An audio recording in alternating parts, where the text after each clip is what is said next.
for the Q&A because I am convinced that we will have a number of additional questions. Thank you, Ian, for being with us again. Thank you for that kind introduction.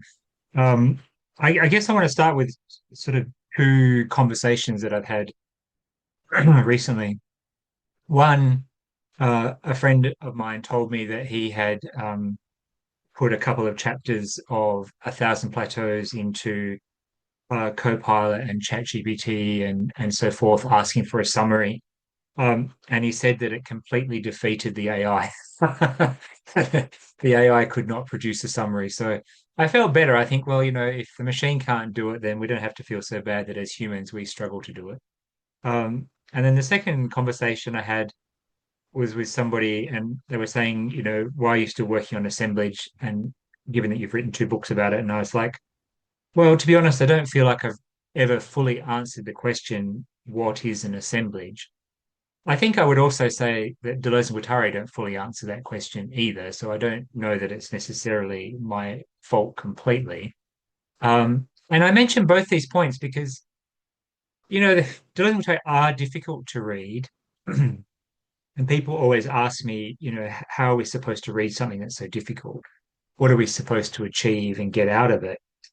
And I think the answer to that question is you have to keep rereading it. Like there is no point at which you will have read Deleuze and Guattari. There is only a sort of present tense form of I am reading Deleuze and Guattari. And when you read Deleuze's interviews and so forth, it was very clearly written to to avoid what Jameson famously called premature clarification. So you won't get it straight away and you're not meant to. And if you are prepared to go with it, then I think you can find that it is enjoyable. Okay, so the title of this talk is Assemblages and Their Vicissitudes, which some of you will have recognized as a title that, as I like to do, I have plagiarized from Freud. So the word vicissitude derives from the Latin vic, meaning to turn or change or alternate, which makes it the perfect word to describe what I think is an often overlooked aspect of the assemblage, namely its capacity for transformation. And it prompts the question, how, if at all, do assemblages change? Now, I don't know if I can answer that question. It's actually a much tougher question than maybe strikes the eye. But what I do want to do, and I think the point of Freud's use of the notion of vicissitudes, is to recognize that whenever we are talking about an assemblage, we have to recognize that it's never one assemblage. It is always an assemblage in a kind of motion of transformation that rises and falls and so on. So in assemblage theory, more generally, the problem of change has almost universally been treated as a problem of scale. So assemblages get bigger or they get smaller. Okay. But there doesn't seem to be any other modality which is investigated. And I think that's really the crucial part of the idea of bringing vicissitude into the conversation, that there are many forms of modality of change.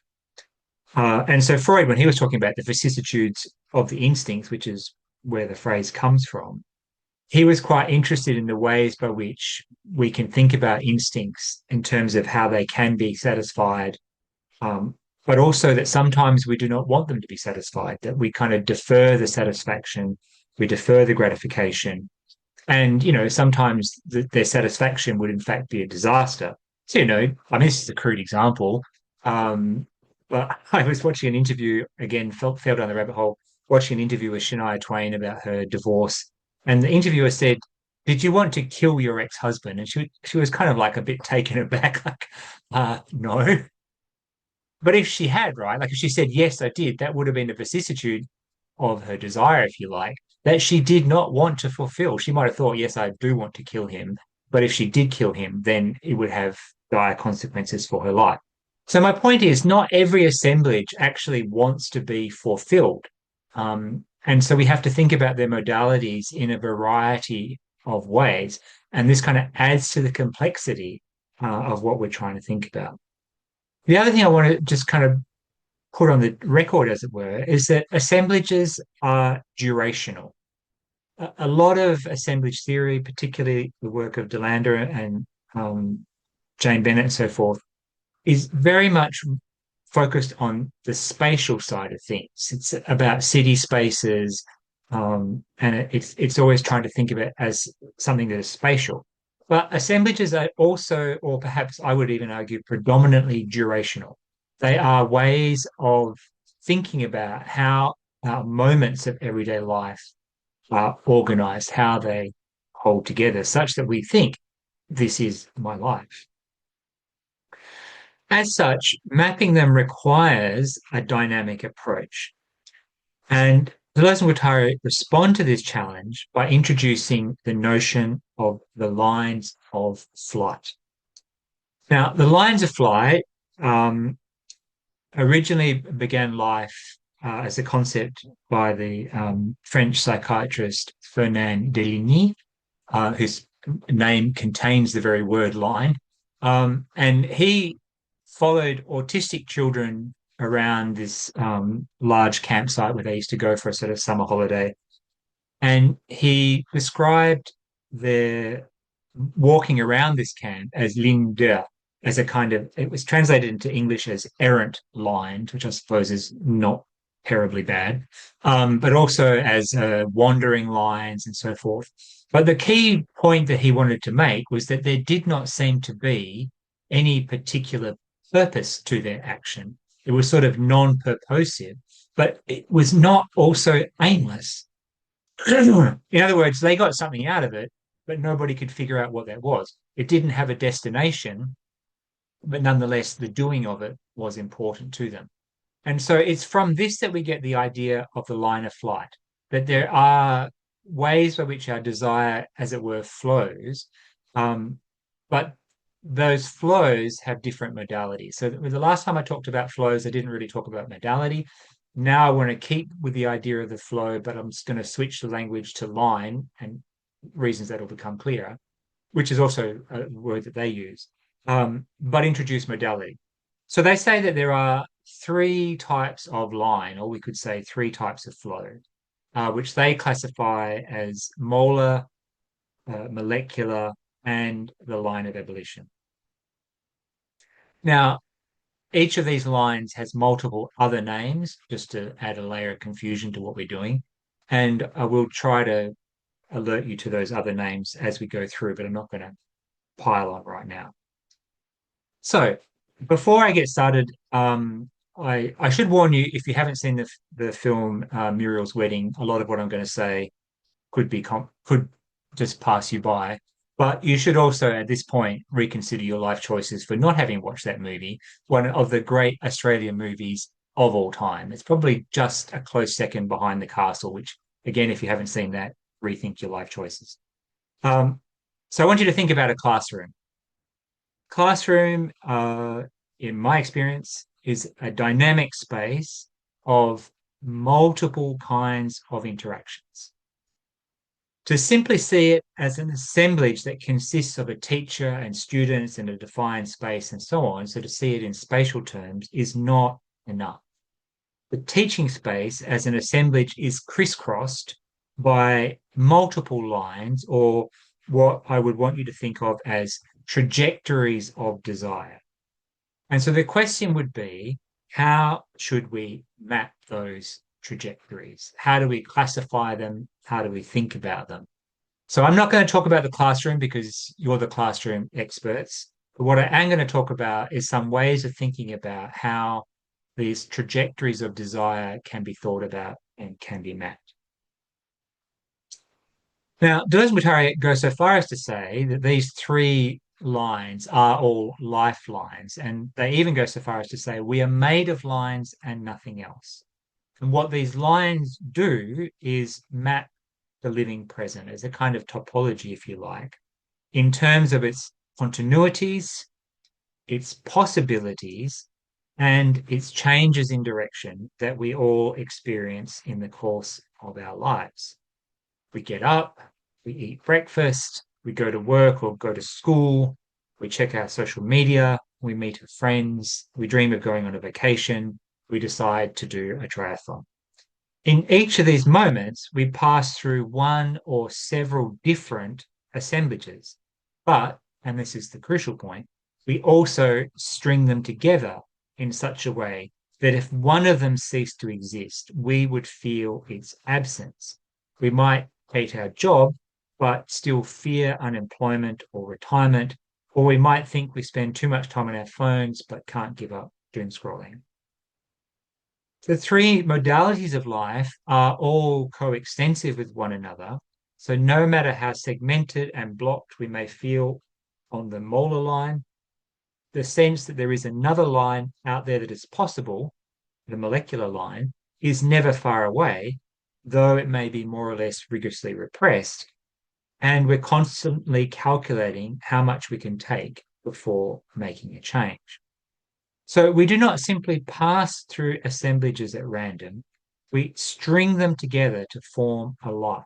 And it's kind of one of the, I think, um, aspects of Deleuze and Guattari's work that doesn't get enough attention, but the ways by which they define the plane of immanence and the plane of consistency is always in terms of what would it take to string these things together to create a life. We do not live our lives with each aspect of it fragmented. We live our lives with the multiple parts of it somehow joined together. And we constantly look for ways to keep it together. And just in popular everyday speech, people say, I was struggling to keep it together. I couldn't keep it together. I felt like my life was falling apart. I mean, all of those are just phrases, if you like, but they're also indicative of how we think about our lives, that we want it to hold together. Okay. But what does actually holding together mean? Like if you think about, I don't know, like a bad relationship breakup and suddenly you no longer live together, it's not simply that you live in separate houses. Everything about what you do is now separated and different.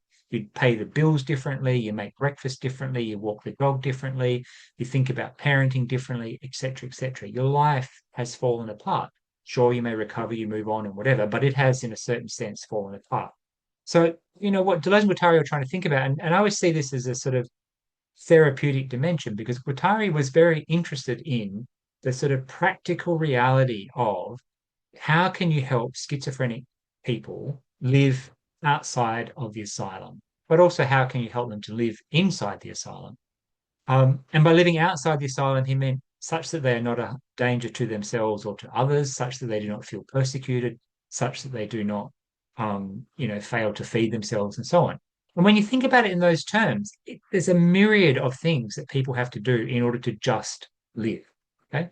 So all our ideas of the assemblage, I think, should be thought about in those terms. How do we stitch together all the things we need to do to just live? So in the process of stringing together of assemblages, and I'm saying this is what's fundamentally missing from assemblage theory, and the notion of lines helps us to theorize this stringing together in terms of what Deleuze and Guattari think of as an economics of the desirability of a given assemblage. So Deleuze and Guattari described the assessment of the comparative desirability of assemblages as an economics of everyday life, and they explicitly use that phrase. They posit that every assemblage implicitly anticipates its own end, the point of variation beyond which it cannot pass without becoming something else. Sometimes this judgment is arrived at individually, and at other times it is arrived at collectively. So think of the way cultural fads rise up and die out. There is no single personal decision responsible for its loss of fashionability or its sudden fashionability. It just happens. And there is an important distinction to be made here between limits and thresholds. When we reach the limit of something, we are still essentially inside it. But if we pass beyond the limit, then we cross a threshold and enter a new realm.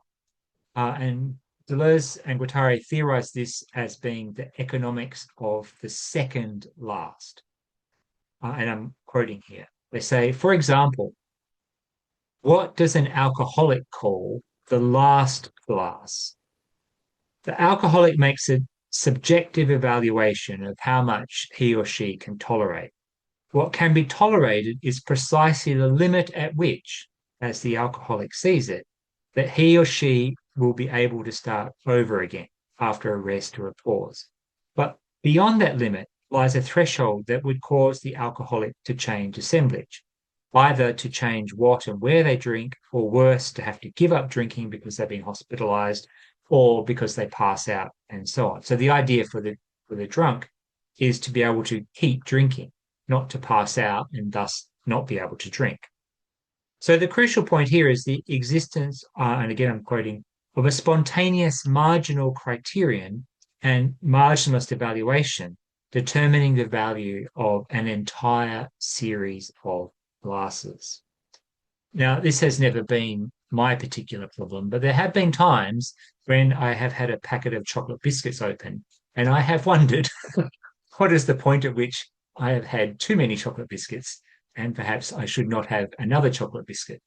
So I think in your daily life, you can think of examples where you have made or will make those kinds of calculations. One of my other academic friends is a mad keen runner, and she always fails to make the correct calculation as to how far she should run on any given day and runs too far.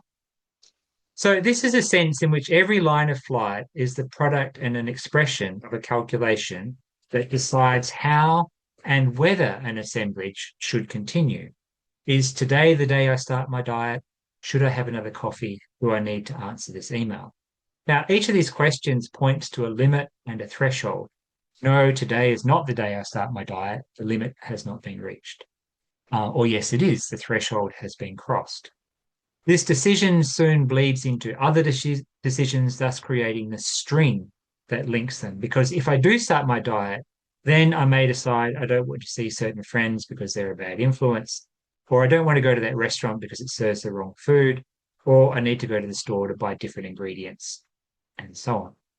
Now, behind these comparatively trivial questions are the two larger questions that are the focus of Deleuze and Guattari's key chapter on the line of flight, which is in fact chapter 8, and it's titled, well, it looks like it's focusing on the novella, but really it is about the line of flight. And those two questions are what happened and what is going to happen.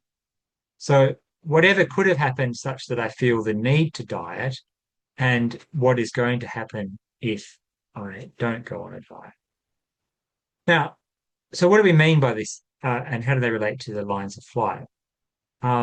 And I guess I want to suggest that if we can't answer these questions, then we are really struggling to kind of deal with the assemblage in a properly full way.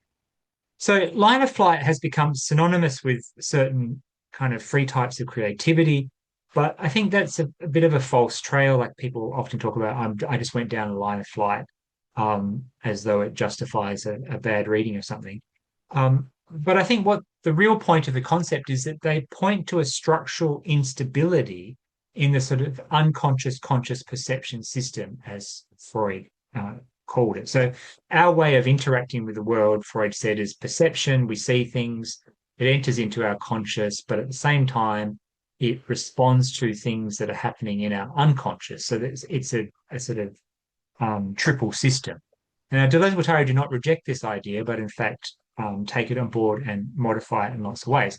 So what I'm suggesting is when you think about the lines of flight, you should see it as an instability in that system, in the ways by which we perceive, think about, and respond to the world. Situated in this way, I've come to think that the best way of understanding what they mean by lines is to see them as a kind of re-engineering of phenomenology's notion of internal time consciousness, in which Husserl's key notions of protension and retention are configured in affective terms. Now, that's like a whole other thing, and I'm not going to go down that particular pathway, but my PhD supervisor was a phenomenologist, so he, for one, would appreciate me finally saying that I agree with him. I often tell the story that my relationship to my supervisor was a bit like Mark Twain's relationship to his father. He said, when I was 14, I thought my father was an idiot. And then when I was 21, I was astonished at how much he learned. My supervisor was completely wrong in thinking that phenomenology played a part in Deleuze and Guattari when I was a PhD student. But now, many years later, I realized that he was completely correct.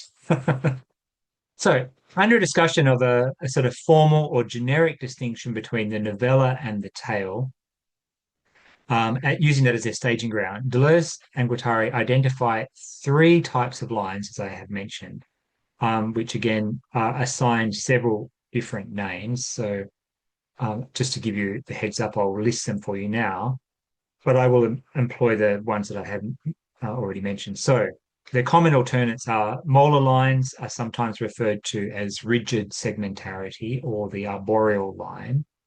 Molecular lines are sometimes referred to as supple segmentarity, as the rhizomatic line, as the line of becoming, line of flux, and so on. And the line of abolition is also referred to as the abstract line, the line of death, and so on and so forth. But I'm just going to call it the line of abolition. So the novella and tale are distinguished by their respective determining questions. In the novella, everything is organized around the question, what happened? Or more precisely, whatever could have happened for things to turn out this way. While the tale is organized around a different question of what is going to happen. And the novel combines both of those things. Now, they say that it would be an error to think of them as the three different dimensions of time, because things are more complicated than that. What happened and what is going to happen can refer to a past or future, so near in time as to form part of the present. Nevertheless, they say the distinction is legitimate in view of the different movements that animate the present and are contemporaneous with it.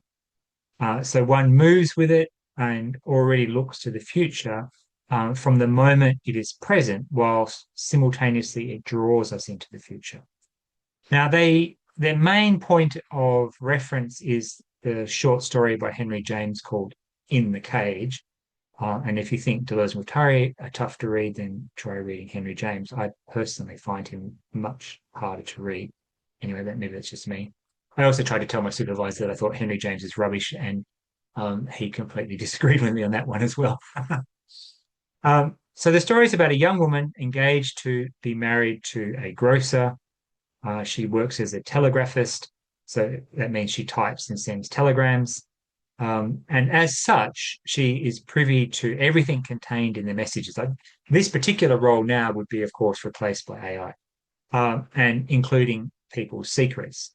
So she encounters a wealthy young couple whose telegrams she interprets to mean that the man has a secret that has placed him in some kind of danger. And she is drawn into his situation and begins to feel a deep, albeit clandestine, affection for him.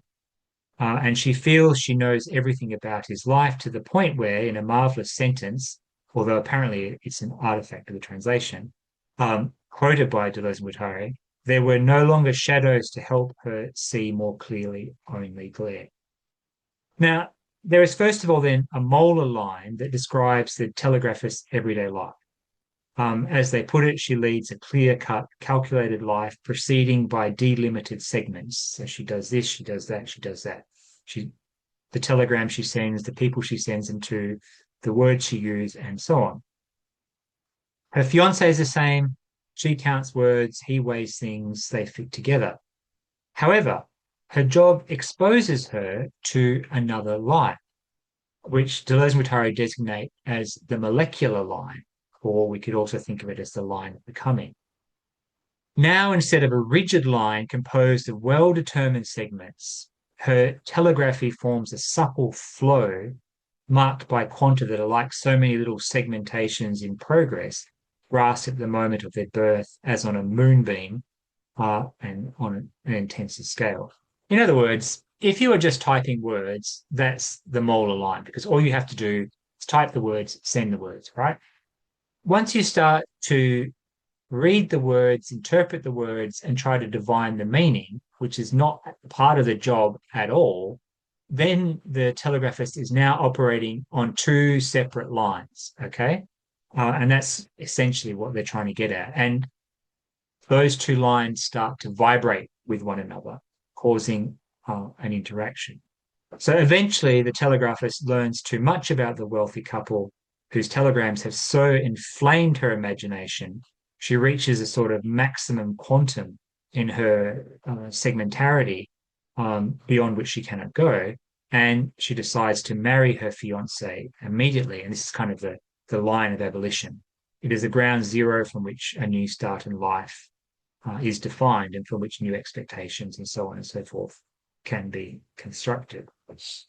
Now, Deleuze and Guattari don't really give us enough of a description, so I kind of thought it would be worth to see whether or not we could do this on a larger scale for a more popular text.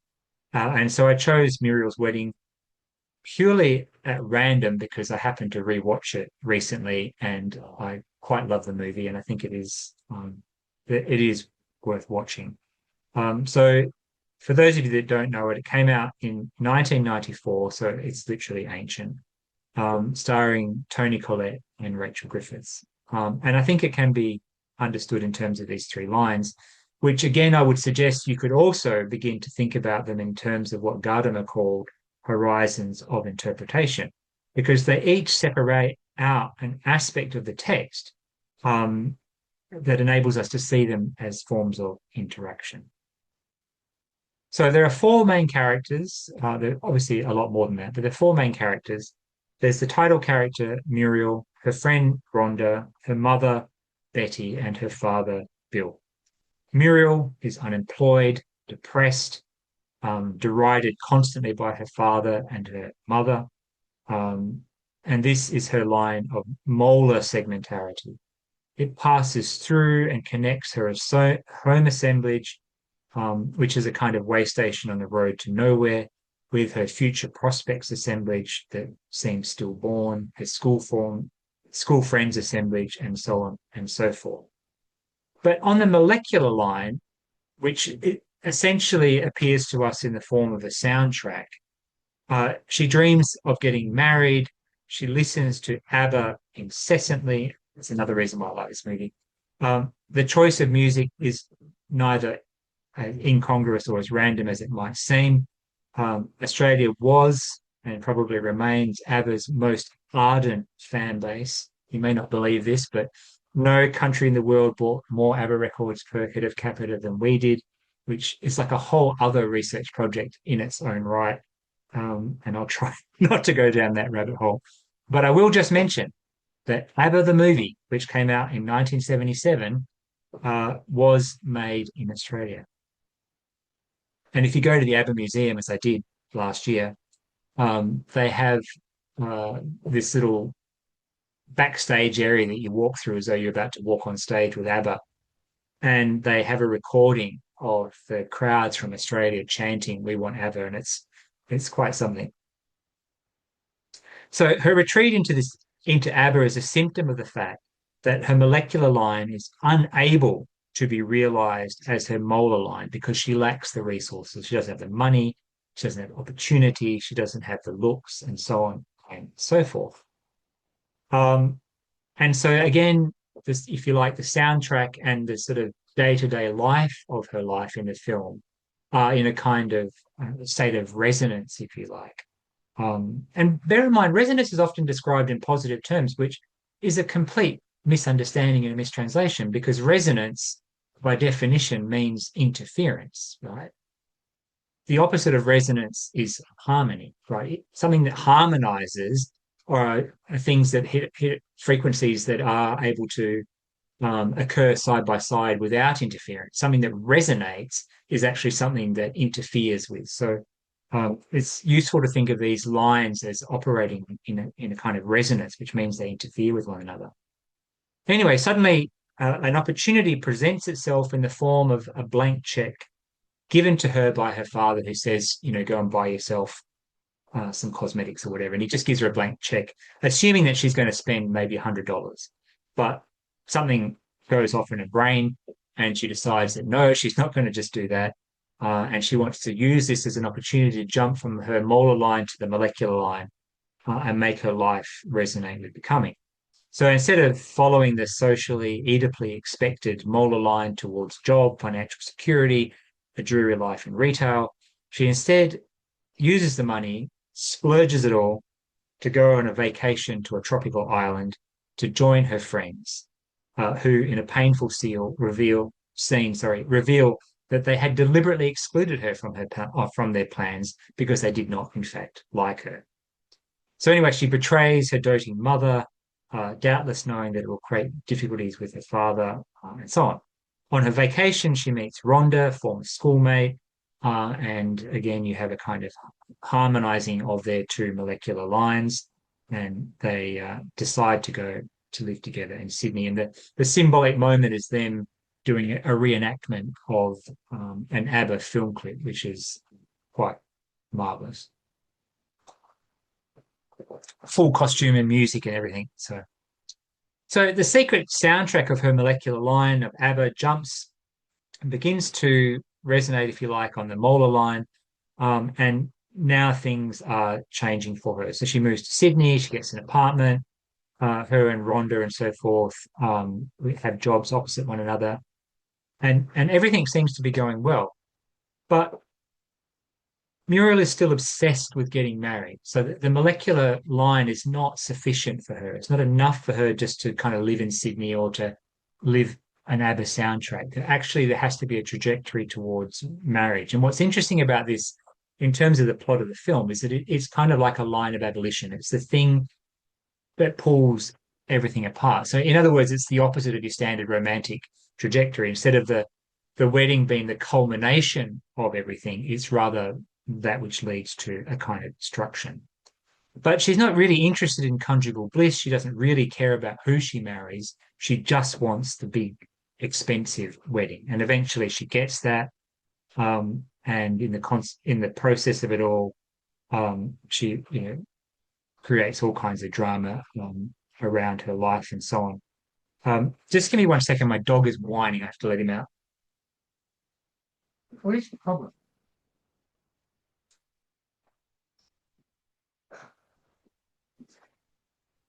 Show of hands for ABBA fans. If you have a dog, you have a molecular line constantly living with you.